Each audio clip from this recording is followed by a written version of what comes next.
Hello, everyone, and welcome to a new episode of Constructive Criticism. I'm your host, Spencer, and I am joined by my co-hosts. My new co-hosts, Seth Manfield and Jon Stern.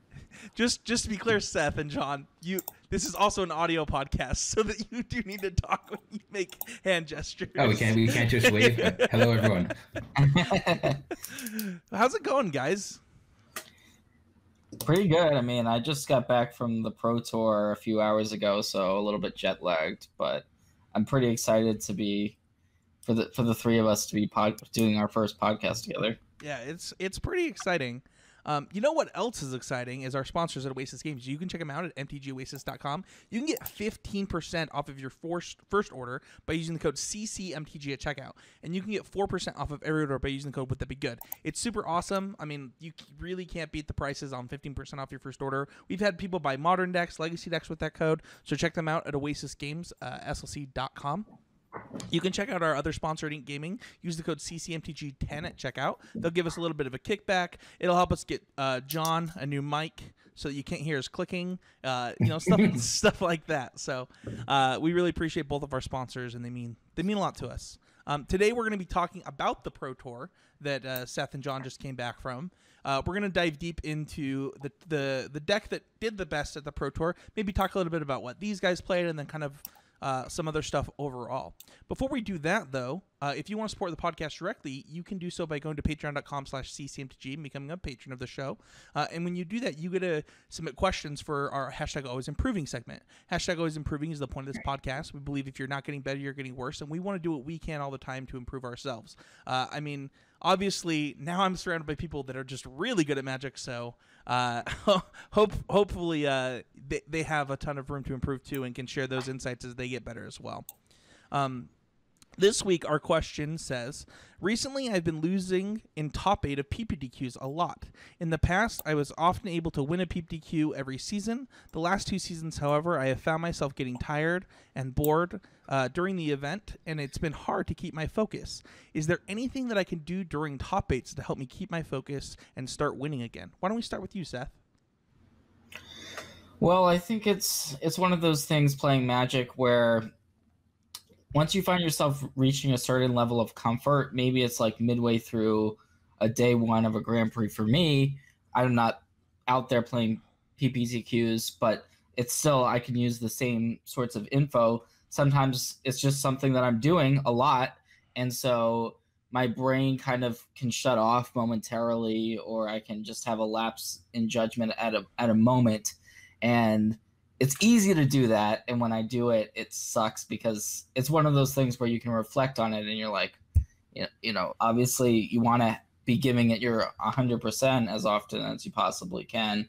And for me, just kind of staying fresh. You don't enter a tournament that you're not able to give your 100% to, and whether everyone it's going to be something different. It could just be grabbing a snack or bringing a drink of water, or once you get into the top 8 itself specifically, I like to have a general idea of what my opponents are playing, who my opponents are. You can kind of dissect a little bit more the matchup, whereas if in a Swiss round setting, you're just playing against a random player, so that's right. A little bit fun. Yeah, any thoughts on this one, Jon?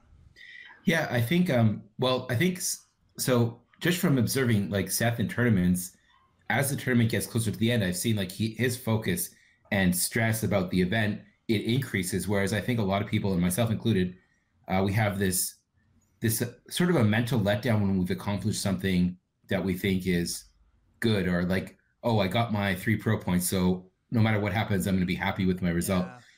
So I think that is a way of keeping your focus, and by just making sure that you don't focus on an interim goal, focus on what you really want to achieve. And even if you don't make it, still focusing on that goal will help. So the question, the way it was phrased, I think also there were 2 parts to it. There was one is, why am I losing? And one is, how do I keep my focus? And to answer the question on why you're losing in top 8s is a lot more difficult to dissect.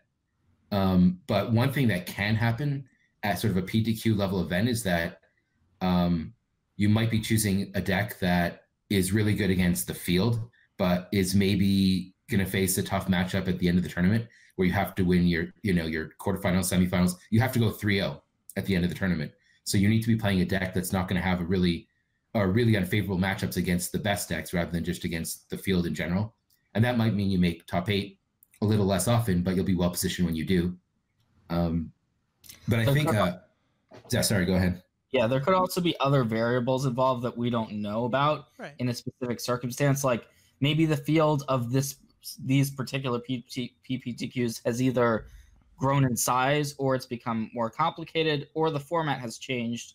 So there's other things that we may not know about in this particular instance. Yeah, I'd like to cover kind of something that you both kind of touched on, which is that focus on different parts of tournaments, because when you think about something like a PPTQ, right? Or I really like what Jon said. I know for me, I have a really high number of 1 and 2 point pro point finishes at Grand Prix compared to my friends who get like more cashes and 3 point finishes and have very few like 1 point finishes. And I actually do think it's because they don't care about 1 point finishes, and like I just want to just win every match in front of me. And there's this thing that I think that happens at PPTQs specifically. I've noticed it in my time playing them, which is that the top 8 doesn't mean anything.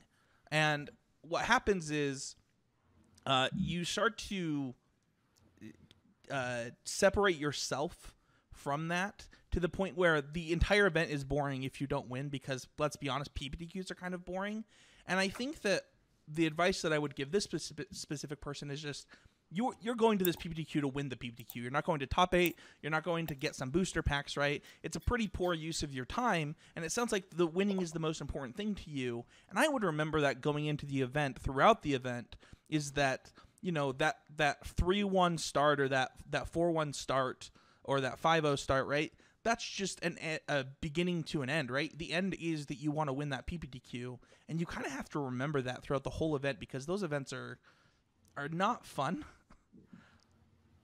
Okay. I have something to add to that, so winning a tournament that, I don't know how big these PPTQs are, but 20 or 30 person tournament, even if you're one of the best, few people in the room, is still, you're going to lose more than you win. Yeah. And when you set that goal and that's your only goal and everything else is bad and it's a miserable experience, you're putting yourself in a position where you're going to condition yourself for failure, and you're going to be, oh, well, I'm going to lose again. Let's just get it over with as soon as possible. And that's not the mentality you want to have when you're trying to find, your 10% out to win a certain game.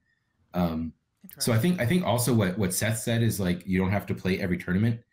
If there's a particular store where you're not going to enjoy yourself, it's not like the grind can really wear on you if you're like playing a lot of events you don't want to play. And you might actually find it's easier to keep your focus when you're going to a tournament where you're like well rested and you're motivated to play the deck you're playing, and you've put in some preparation time. And like, even if that means skipping some tournaments, that might be better for you overall. I agree with John. I like, even if I were to go to my local FNM, that doesn't mean I'm automatically going to win. Sure. You don't want to think about a tournament where, well, I want to go to my PPTQ because I just want to, I want a free win. I can just go there and I can win, and I don't really need to think about it. Regardless of the tournament, of the level of tournament, you have to put in the preparation, the work, and like if you were winning before, something has probably changed, right? Or you can just attribute it to luck. But for sure, just like if you're changing something, or maybe you feel that you're getting bored of the tournaments, that's not great. You want to be having fun at these events. You want to be enjoying them. Maybe it's just playing a deck.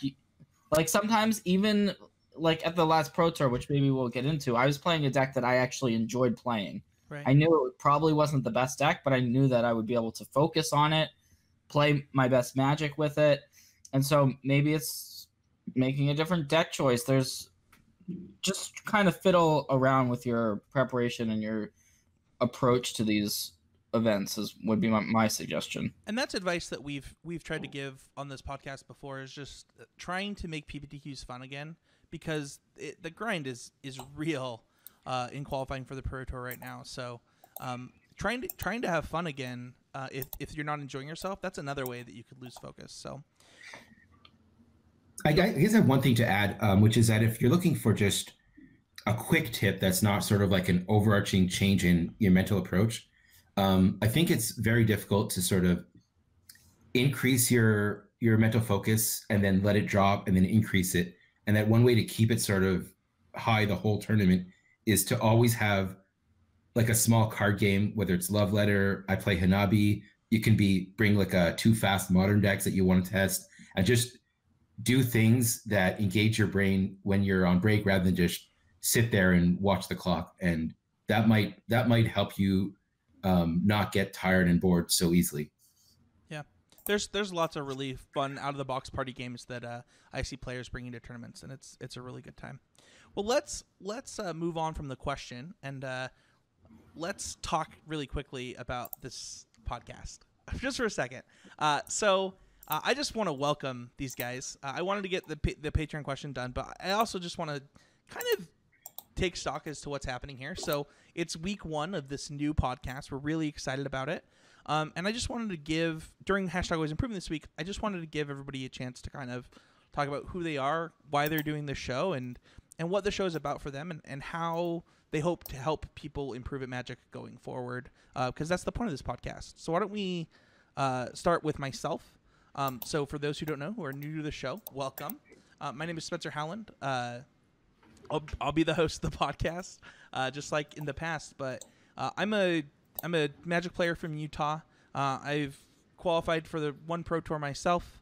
Kind of a PTQ grinder of the past, and I'm 2-time state champion. And I'm honestly just here to learn from these guys at this point. My job here is to host this podcast and to give Seth and Jon a platform to really help Magic players improve, and that's including myself now, and I'm really excited about it. Jon, you are you gold still? I actually don't know how the system works right now. I'm right as of today. I'm gold. Yeah. So why don't you talk about who you are and what you're doing here? Yeah. Well, I've been playing Magic, since I guess I started in Revised. I've been playing on the PT. I took breaks for school and for work at various times, but I think my first PT was 2000, Chicago 2000. And most recently on this recent stint, I started playing again beginning of 2012, and I've been on the PT since then, mostly gold for that time. I'm still playing this game. So yeah.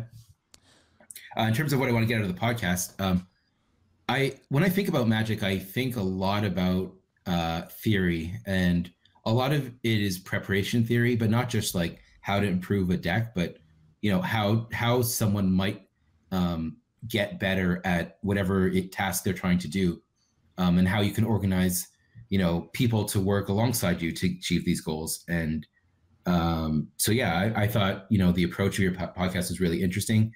It would help me. I think a lot of people, I've mentioned this before, they just try to get better in order to win the next tournament. But I think that's a very different task than getting better at Magic in general. And I think having this constant content where we're trying to help people improve their game, as opposed to just fine tuning a deck list, will help me focus on that. And that's what I'm interested in. Awesome. Well, first of all, your swords in the background are really cool, Jon, but they're not quite as cool as the trophies behind Seth Manfield. Seth, how's it going? Welcome. Hey guys, yeah, happy to be here. This is my first time being a part of a podcast in this sort of capacity. I'm super excited. It's been something I've kind of been thinking about, but I've never really had the right opportunity to get involved with podcasting. I am a Magic coach, and I do my own writing on the side, as well as being a professional player. If you're familiar with Grand Prix and Pro Tours and you're watching that type of stuff, you'll probably will be familiar with my name. But I'd like to talk about myself beyond my accomplishments and my resume, and the idea of being able to help other players, even at various levels. It doesn't have to be well, it's probably not in most cases the level that I'm currently at.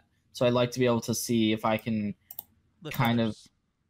I like to kind of give back and approach Magic in a different way, and maybe explain how players who are at the PPTQ or even at an FNM level can just kind of enjoy playing Magic, maybe win a bit more.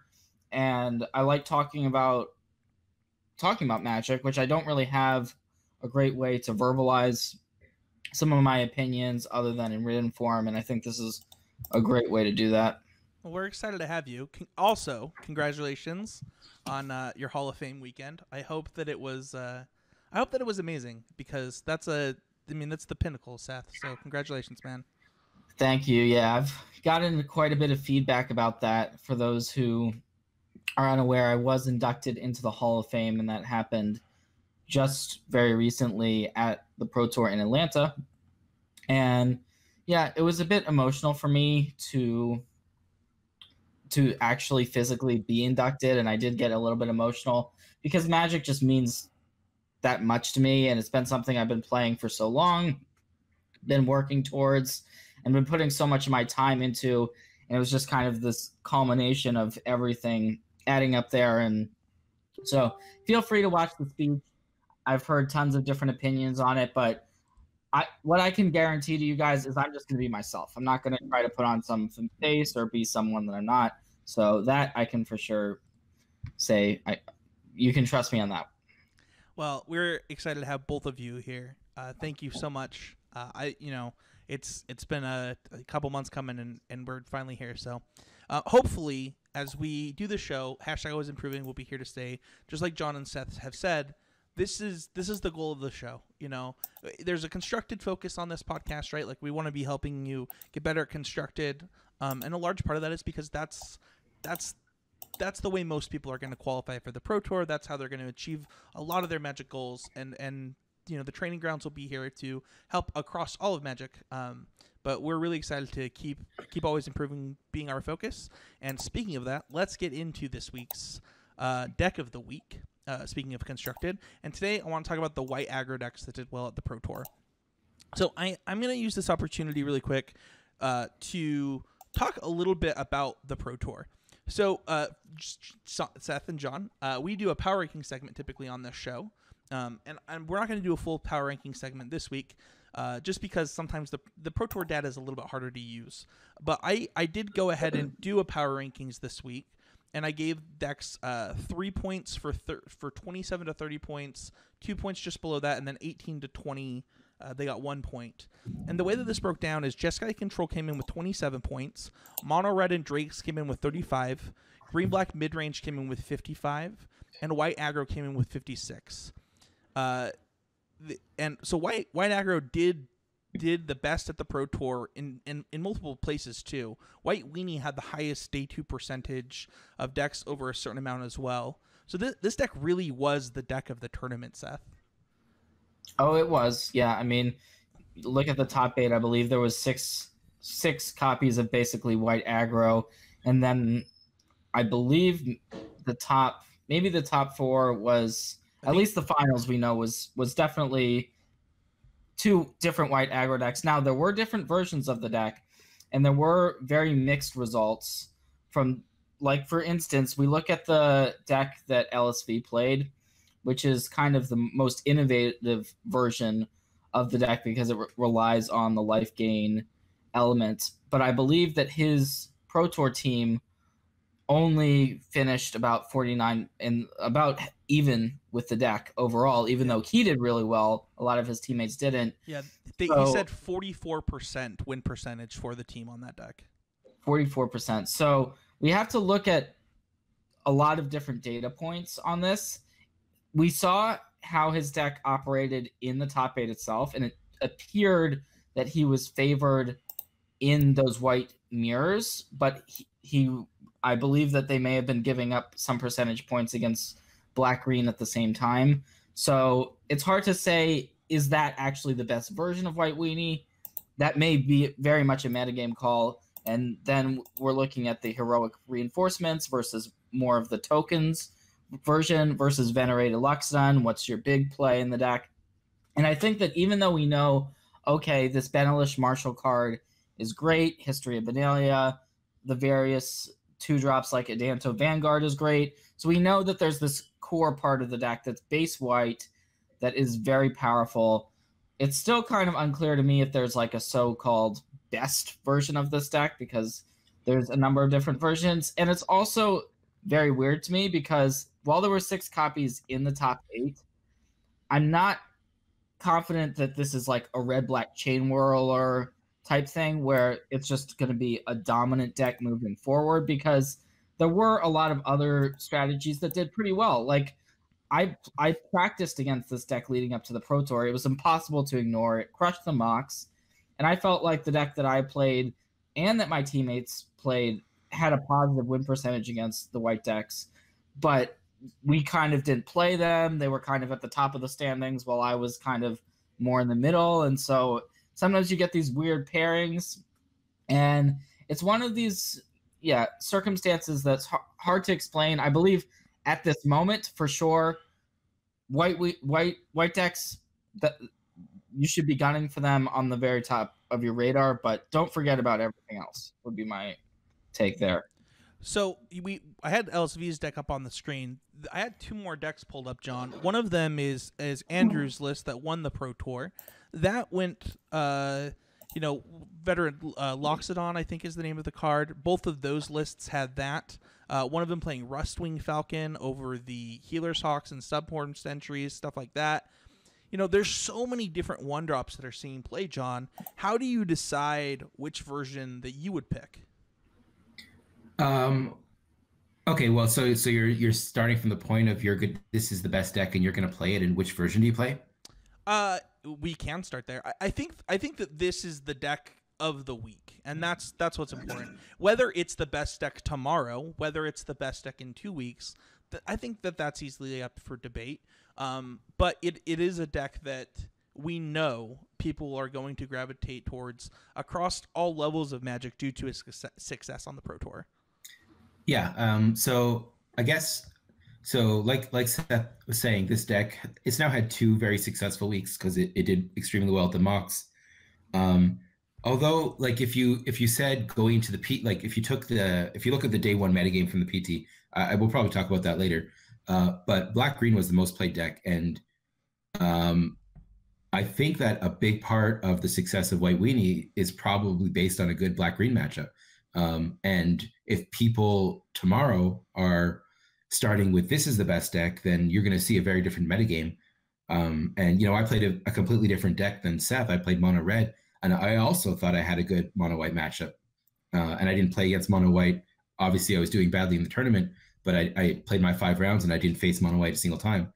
I think so. If you're trying to pick, I don't think you can say what's the best version of mono white, because it's going to depend on what decks people pick up to try to beat it. Not so much what decks, like how you would, if you replayed the Pro Tour, the answer would be very different than what deck should you play tomorrow in an event. And I think the version you'll want to be playing tomorrow is a deck that can withstand the attack from the decks that prey upon mono white, more so than, and also win the mirror, more so than what's the objectively best version. So yeah, I would take that into consideration. I'm not really sure. Like I didn't test mono white for the PT. I played against it a bunch, but I'm not sure which version would come out on top against that with that in mind. It's definitely some things to work on. All right, I'm impressed by you guys. I hope you guys know that. So with that being said, what are some if people want to pick? What if people want to pick up this deck? What are like the key cards and the key matchups outside of the mirror that they should be thinking about, and the cards that they should be thinking about right now? So, I mean, when I was watching the coverage of the a little bit on day 2 and in the top 8, like a card that really. So I think the key cards of the deck are History of Benalia, Adanto Vanguard. There's different supporting cast. I think Conclave Tribunal seemed very important. I would see games won or lost based purely on whether they could answer the one key threat, whether it was an experimental frenzy or, just a key creature, a fairy, whatever it was. Like this card seemed quite important. Yeah, I guess those three. There's, I mean, like the Benelish Marshal's good, Venerated Loxodon's good. I don't know if every version played them, but yeah, those to me are the key cards. Seth, you mentioned that you thought your team had a good white weenie matchup. What decks were you guys playing? So for this Pro Tour, I played green-white mid-range, which was my own take on the deck. And if you want to hear more about that, I kind of did. There is the patron-only episode featuring my take on it. But I had 3 Lyras in the deck, which is possibly the single best way to combat the white decks, because those decks have to attack. They have to win by attacking you. And especially since my deck also had removal for Conclave Tribunals, like attacking through a Lyra Dawnbringer is a really tall order, even if you're able to buff up the creatures. So I also had Baffling Ends. I had some cheap removal and some ways to kind of sit behind my Lyra Dawnbringer if I get into play with my Planeswalkers. So that was kind of my take on the matchup. Only played against it one time at the Pro Tour, but I did beat it, and it was 2-0, so it felt pretty good. And my teammates rather, did play black-green. I think that a lot of the black-green decks now are gearing more towards wild growth walkers and life gain and these big creatures along with fine finality. So I think it can be a tough matchup. It's pretty close, but it kind of depends what version of the white deck you're playing. As I mentioned earlier, I think that the CFB version has a few more smaller creatures. They don't have as many of the big payoffs. So if the black-green deck can kind of get a wild growth walker going, it's pretty tough for that particular version to overcome that, I think. So yeah, it kind of depends what you're looking to beat. If you're looking to beat the mirror right now and play a white deck, maybe you go with the CFB version.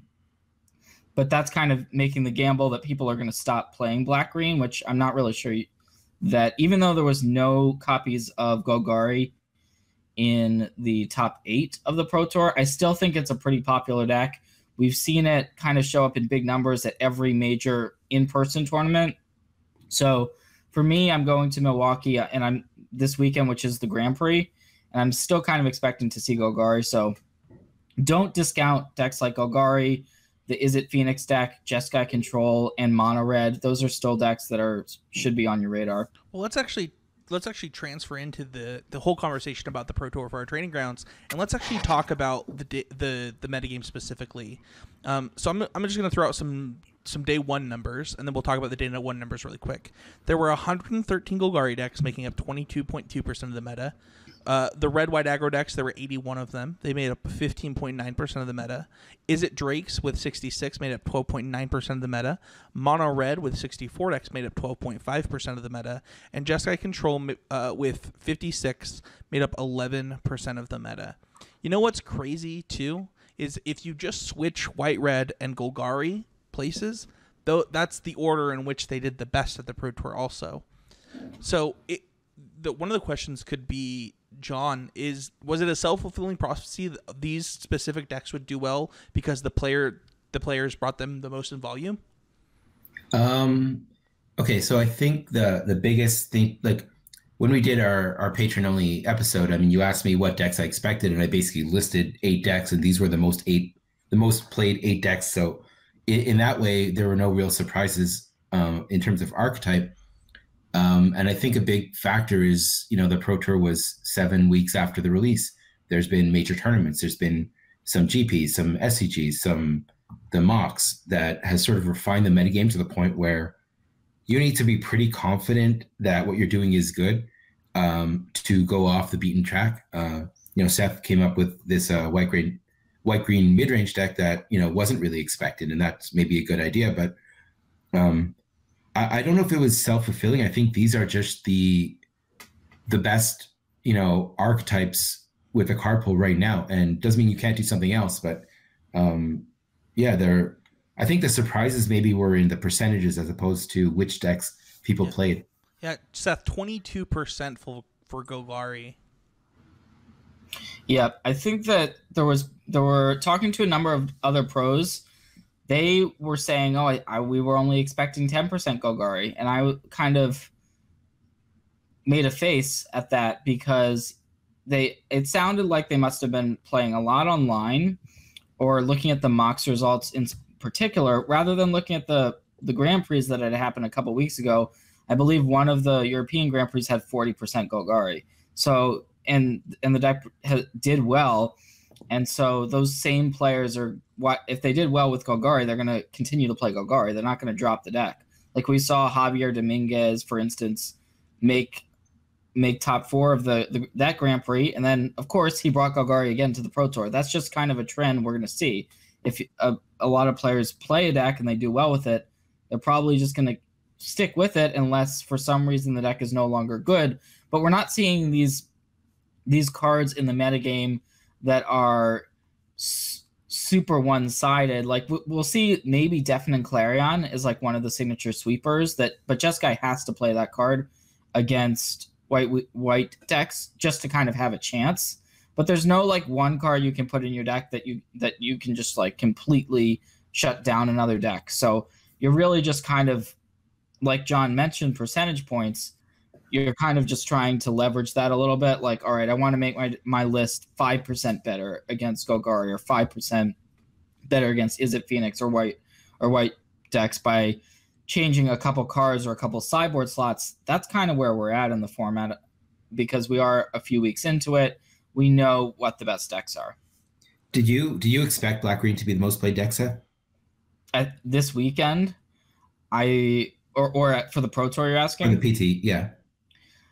For me, I thought probably, but it was that and the white decks kind of interchangeable. Okay.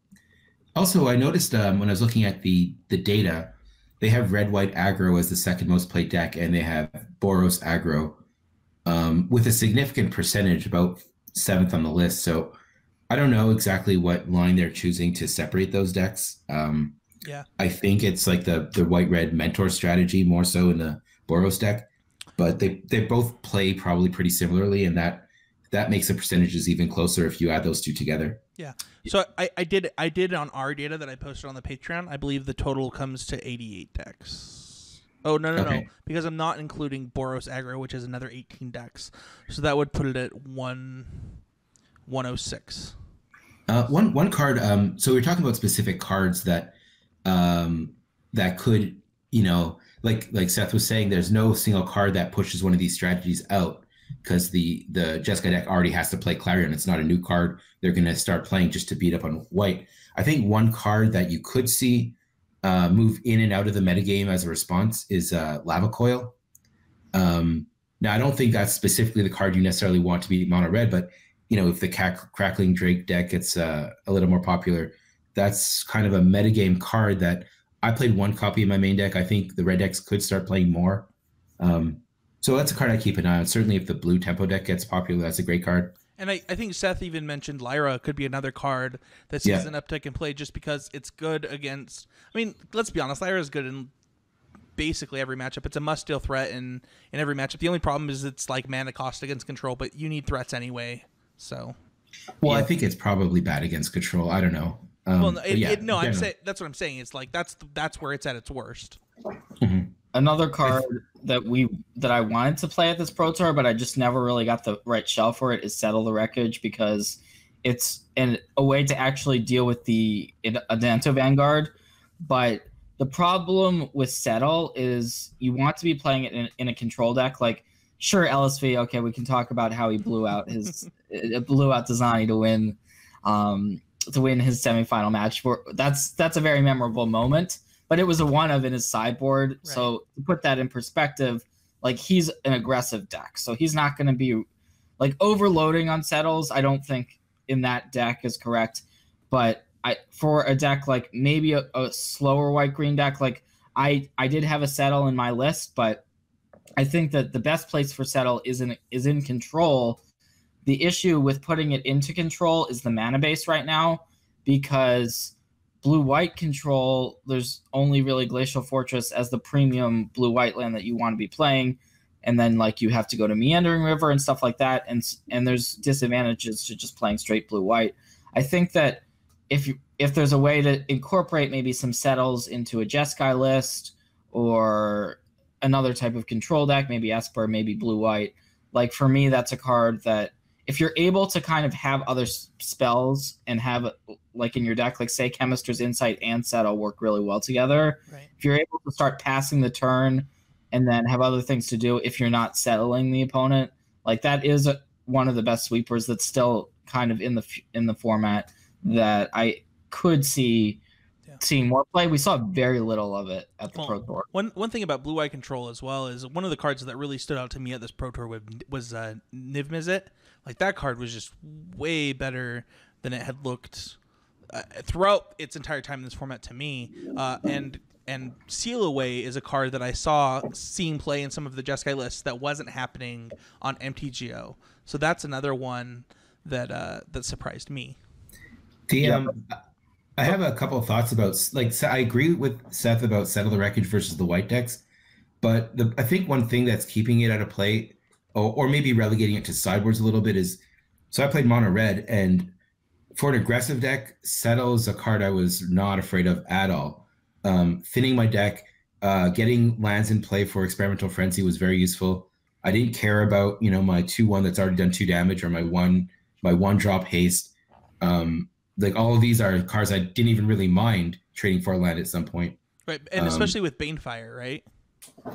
Yeah, and Banefire as well. So the fact that it's maybe more narrow of a card than it used to be, like it used to be so good against, Phoenixes and all these cards. I still think, like Seth was saying, it's a very powerful card and very good against the white decks. But I think that's the fact that it's not as versatile is maybe what's keeping it back a little. Yeah, that makes a lot of sense to me. And I think Spencer made a great point about Seal Away. Exile removal is good, but there's going to be downsides. Like we're seeing, even within the past like day or so, I feel like mono red has been kind of ticking up in popularity. Like I saw Ifro tweet out how great he thought mono red was, and some of the other pros were saying, oh, mono red is the answer to the white decks because it does have Chain Whirler, and Chain Whirler is a card that deals with, if you're trying to play Healer's Hawks and Leonin Vanguards and a bunch of 1 toughness creatures, Chain Whirler looks really good. And so far mono red is really the only deck that has been able to capitalize on that card in this current format. So yeah, I think Settle the Wreckage, my main point there was not that it was good against red. I agree with John. It's got some downsides there, especially if you're settling and then they just drop an Experimental Frenzy and you don't have an answer to that. But against white decks in particular, out of control, I do think it is a pretty strong card. Yeah. One card I like that Seth, you were playing that I didn't see a lot of at I guess when I was testing online, you saw it occasionally, but you had 3 Ixalan's Bindings.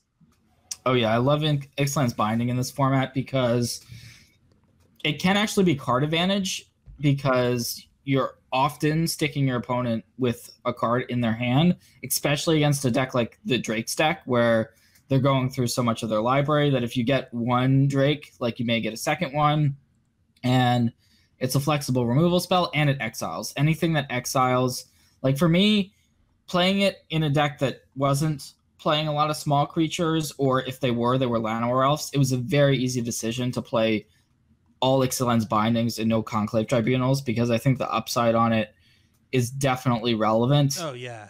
Yeah. One problem that you do have with it though, that just kind of a common play pattern.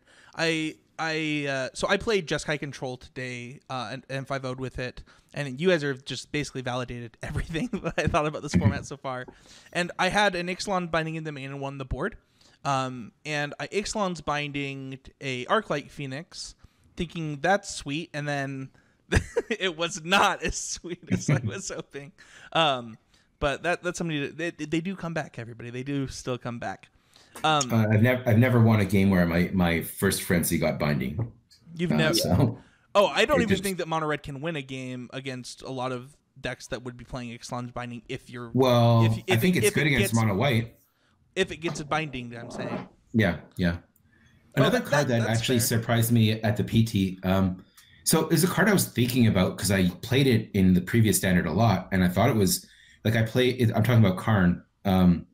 I played it in red black when nobody was playing it as another four. I liked having one or two Karns, and it was kind of off the radar before the PT. I thought, but I played against it a lot in my rounds. Seth, you played that card too, right? Yeah, Karn is my favorite card in the format, so Yeah. I definitely played it. Didn't your black green players also play Karn? I mean, I saw it in Grixis. I saw it in a little bit in Black Green. Like, I was surprised it was so off the radar before, but I was like, oh, maybe I'm missing something. But I guess I wasn't. Like, Yeah, do you get to Karn late, or were you always on it?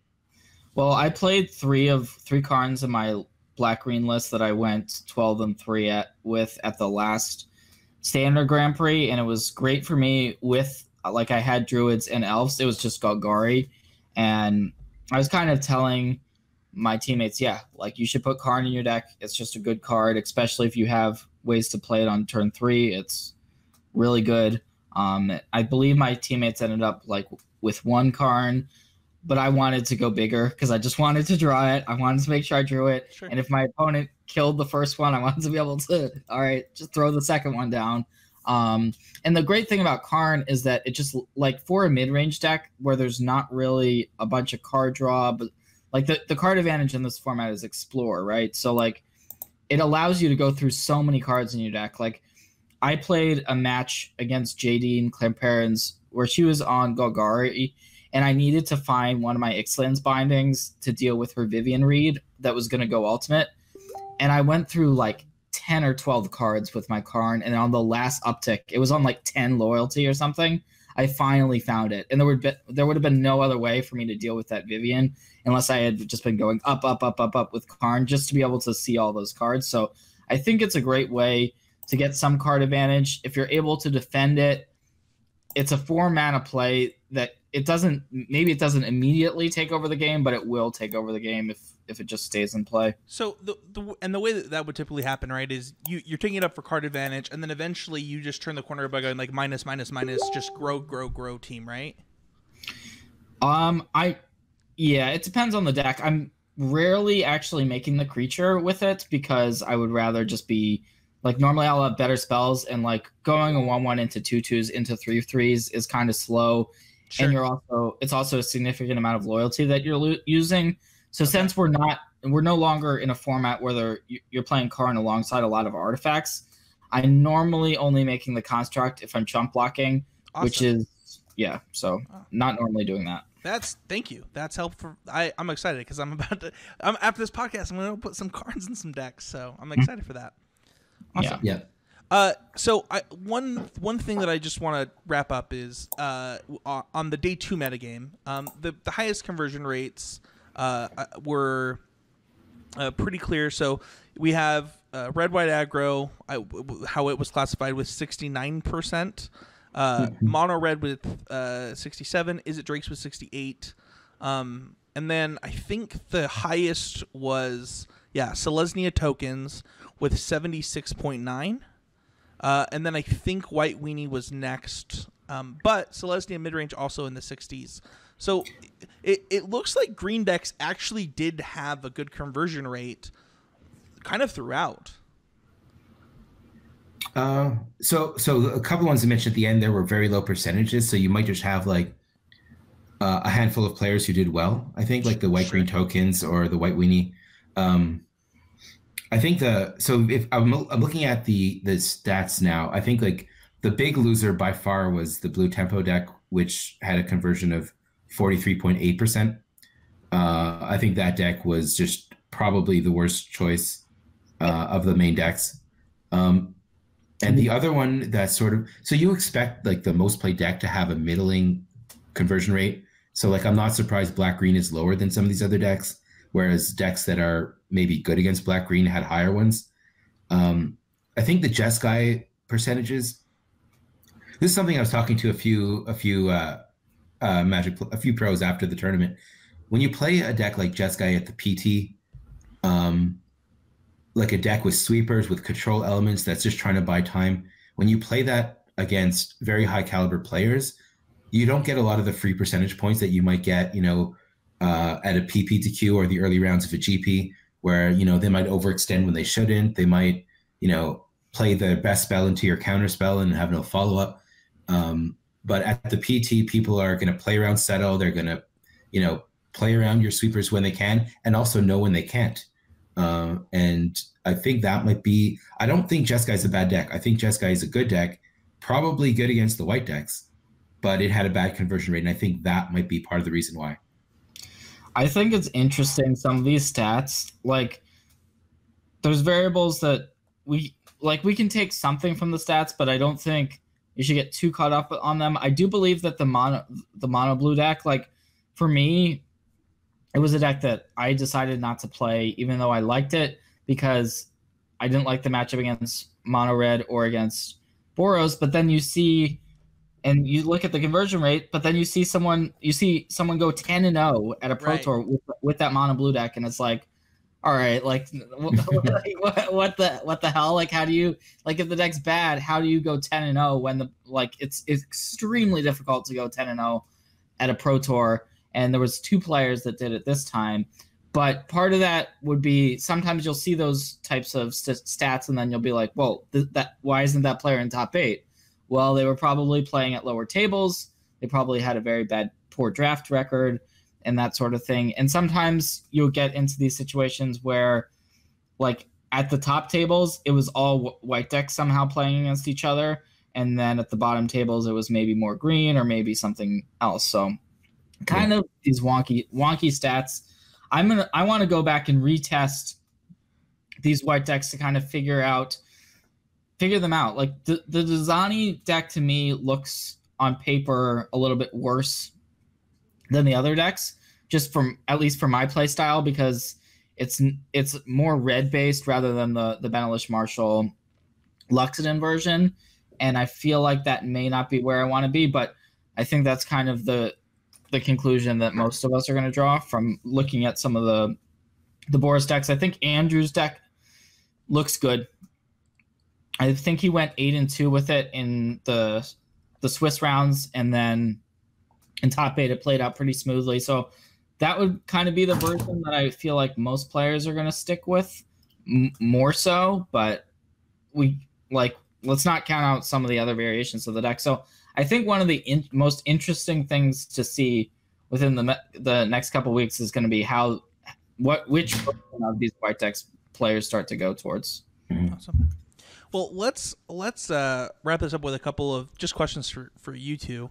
We'll start with you, Jon. What did you learn about Standard from this Pro Tour? About the current Standard or Standard in general? This Standard specifically. Well, I think I learned a lot leading in the last couple of days leading up to the PT, and I mean my actual tournament was a little bit short.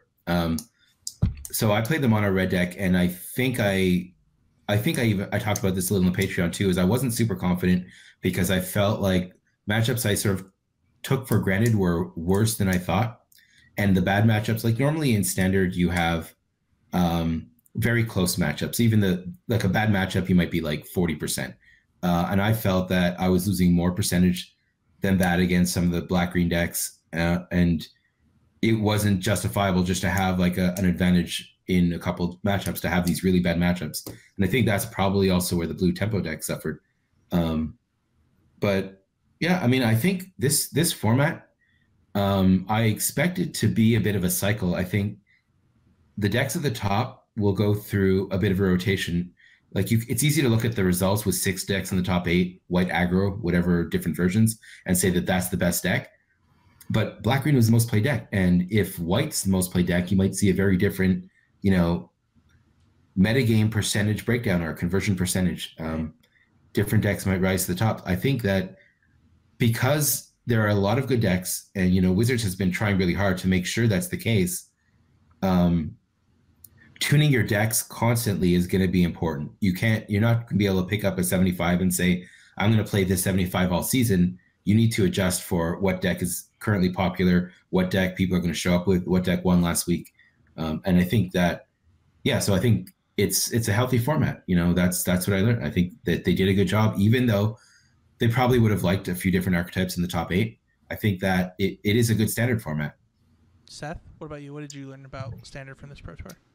Yep, I agree with John. I've been liking the format. I think that you can pick and choose to play any of the top archetypes, or even one that's not one of the top decks, and still do well, as long as it's a tuned version of a deck that you're comfortable with.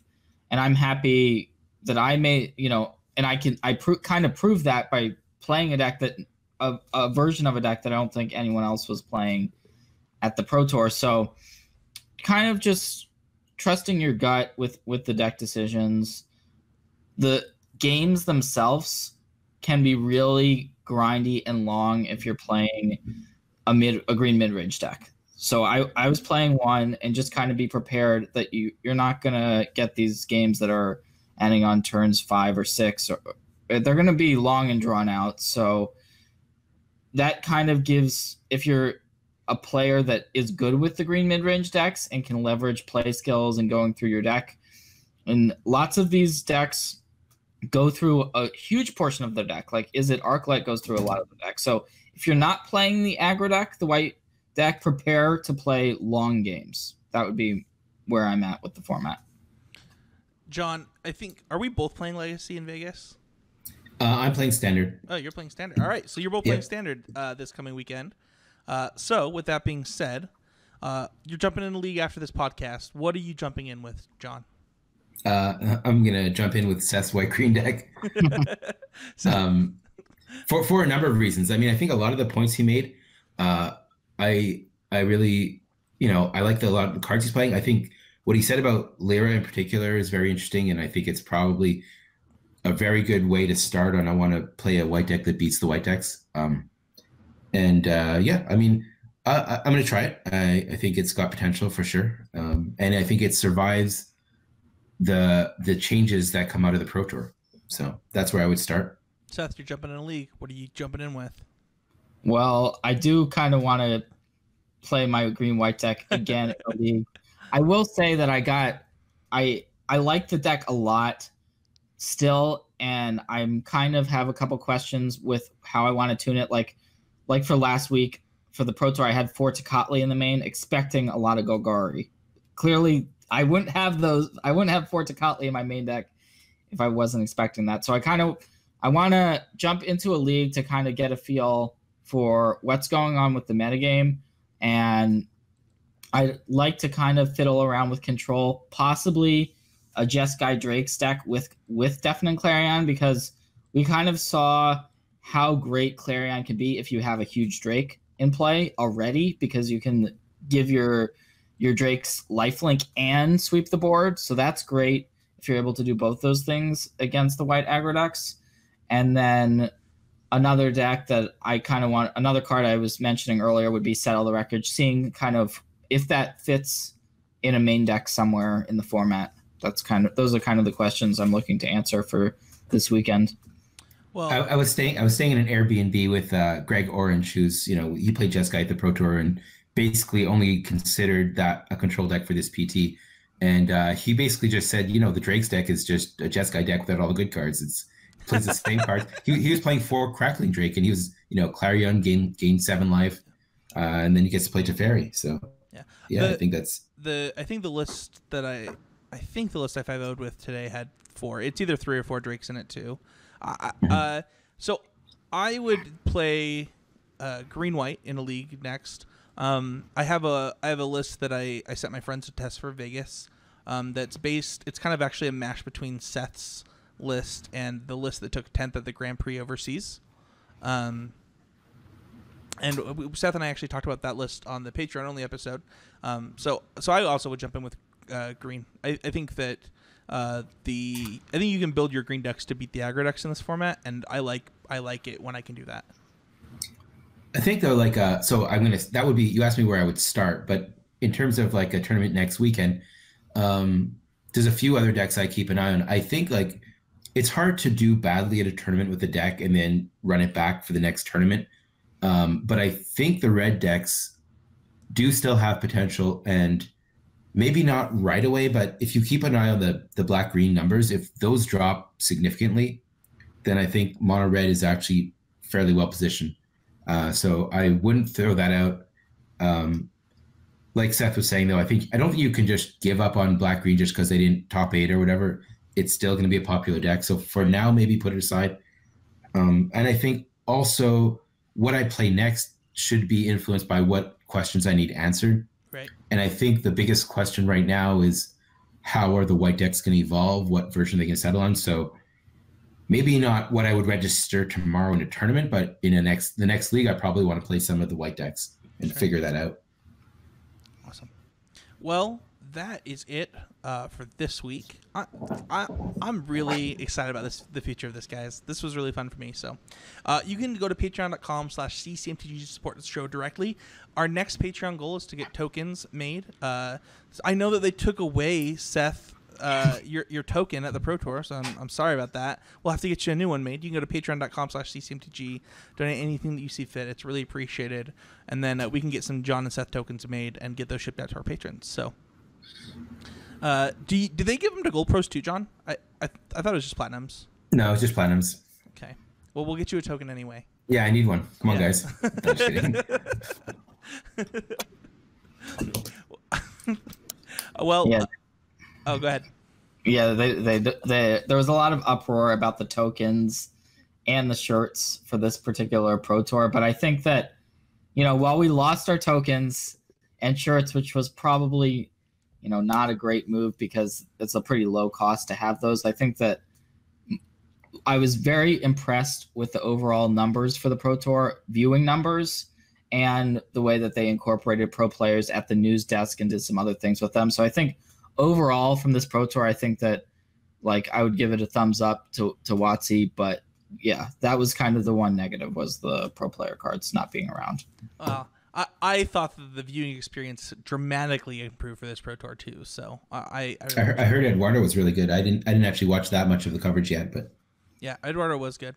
And however, I have a new favorite duo, and I didn't know that it would feel this way, but Riley Knight and Paul Cheon in the booth together is just a good time. I don't know why. Well, you can find me on Twitter at Spencer13H. You can find the podcast at CCMTG, and I don't have my co-host Twitter handles memorized yet. Seth, where can they find you? Well, if you don't have my name memorized yet, Spencer, I can give it to you. My name's Seth Manfield. That's my Twitter handle. So. Oh, is that it? Yeah. So is yours Jon Stern? It's not. It's Jon Stern something. I think, yeah, it's, you know what? I might change it because I think Jon Stern is probably taken. It's Jon Stern MTL. That's right.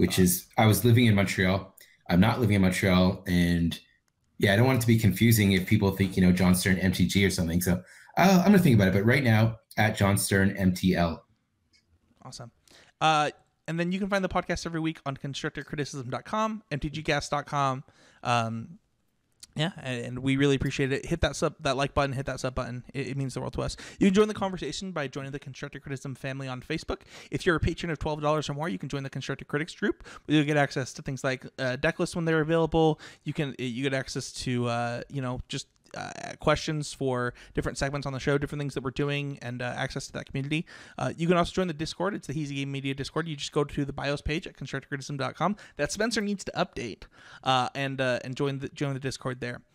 What did you learn this week, Jon? Well, I learned. So going to this PT, I knew I would not have as much time as I usually do. And I still decided to stick to my guns and work on my own because I didn't want to pick up all the organizational work required to sort of work on a team. And I didn't want to jump into a team situation that I wasn't really happy with. And I sort of realized how much of a burden that is to sort of feel confident and be ready for PT when you're doing everything yourself. So I don't want to go into another PT thinking that I'm going to do badly. So I want to figure out exactly where I need to address specific issues, whether it's to get more metagame data or, to have more of a sanity test, spend a little less time just on deck selection and more on tuning.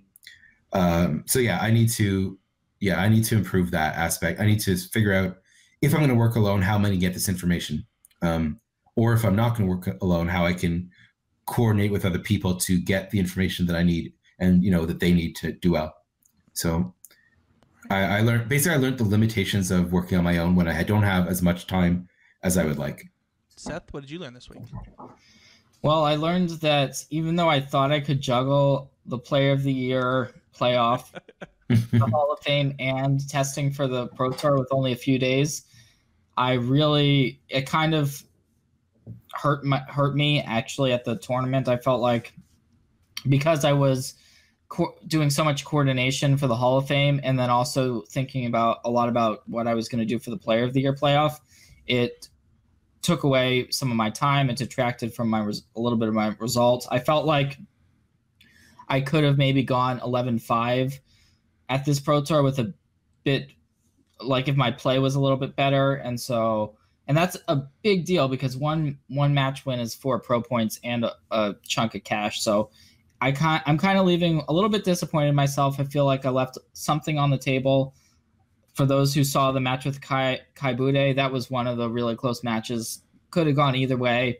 I had a couple of those that I ended up losing. And so those are the close matches that at a Pro Tour, in order to have a great result, you just have to win. And I wasn't able to do it. So I can blame myself. I can blame my testing process, or I'd rather not do that though. I'd rather just blame the fact that I was put in the situation of having to prepare for 3 different things. So I'm just going to go with that for this one. Well, thank you everybody so much for listening, and we'll see you guys all next week.